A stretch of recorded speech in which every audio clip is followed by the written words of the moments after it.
Hey, welcome to Graphic Policy Television, GPTV. Bread in my hands is one of this week's releases. It's Wolverine, Exit Wounds, 3 stories from some classic creators who have absolutely had an impact on Wolverine and his history. So we got a first story by Larry Hama, penciled by Scot Eaton, inked by Sean Parsons, and colors Matt Milla, called Red in Tooth and Claw. Second is Aftermath by Chris Claremont, artist Salvador Larroca, colors Val Stapos. And then Logan is the third. It's written with art by Sam Kieth. Ronda Pattison is the color artist. And lettering is Joe Sabino throughout this whole thing. Overall, really solid. I was kind of a little bit hesitant going into this. I'll be completely honest. This is, I'm pretty sure, part of Marvel's 80th celebration of their history. Some of these things I think you can kind of subpar work from creators. These are top-notch creators, though, so I was hoping that's not the case. And while I think some of it's stronger than others, like, overall, this is really, really good. It doesn't quite feel like the cash-in that I thought it would be. And for $4.99, it's really not bad, quality-wise, what you get. Like, again, when you have creators like this, it doesn't quite work. Chris Claremont, to me, I think some of his modern stuff's not quite as good as the classic stuff.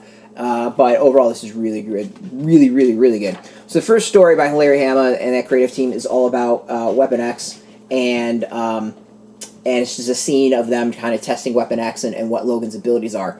Really cool. I think the visuals were neat. How it lays out is great. It's a nice little piece of history in there. Nothing that I think is earth-shattering. It's just a good story. It's one that, like, if it was Marvel Comics Presents, I'd be quite satisfied with it.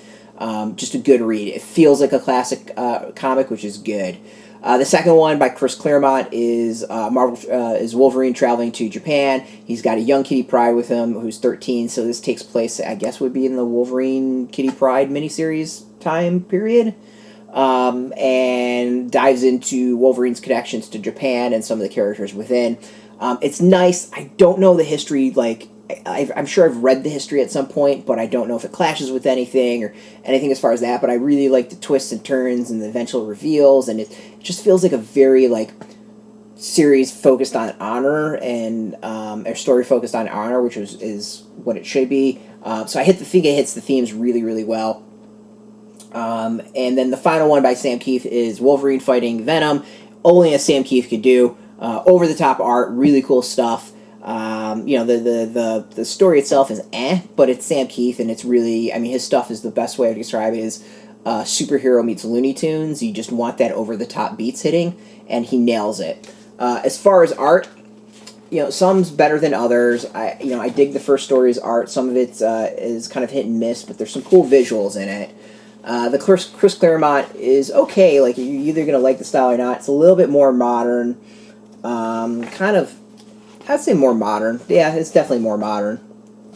And it's fine. Like, it doesn't blow me away, but it was perfectly fine and entertaining. And then you've got Sam Kieth is only he can do. I mean, this is very iconic and unique style. As far as quality, I think kind of the order that I went through them, which is the order of the release, is the order of quality. The first, second, and third is the first, second, and third. Not a bad comic. If you really dig these creators, really dig the Wolverine, well worth getting. This does not feel like a cash-in at all and just one of those throwaway things. It's actually, I think, a decent read. So if you care about the creators, if you care about Wolverine, I recommend it. If you have no interest in any of it, then, like, you can skip. There's nothing earth-shattering. But if you also just have money to burn, you want to pick up a comic to read and enjoy, this falls into that category. So it's out in comic shops. This week, you can go get it. We got a link beneath this video where you put in your zip code, tell if a shop's near you. No shop, no problem. We've got some affiliate links to hook you up with and purchase through that. They are affiliate links, so we get a small percentage. By doing that, you support our site, though, but really you should go support comic shops. And thinking of support, I want to thank Marvel for hooking us up with this review copy. We always appreciate it. And thank you for watching. Now, if you're into Wolverine, Marvel, comics, celebrating 80 years of Marvel, check us out every single day at graphicpolicy.com. We're on Twitter, Facebook, YouTube, Tumblr, all at Graphic Policy, keeping it nice and consistent. Until next time, keep reading those comics and keep it geeky. Hey, thanks for watching the previous video from Graphic Policy Television. Just by watching, you help support our site. Thank you so much. Now, if you're watching these videos, you probably care about geeky things like movies, television, comic books, toys, games, video games. you name it. You can go and subscribe right now to our YouTube channel to stay in touch and catch all the new videos, or check out our website at graphicpolicy.com. There's a nice link on this end of the video. But as always, thank you for watching. Keep on rocking and keep it geeky.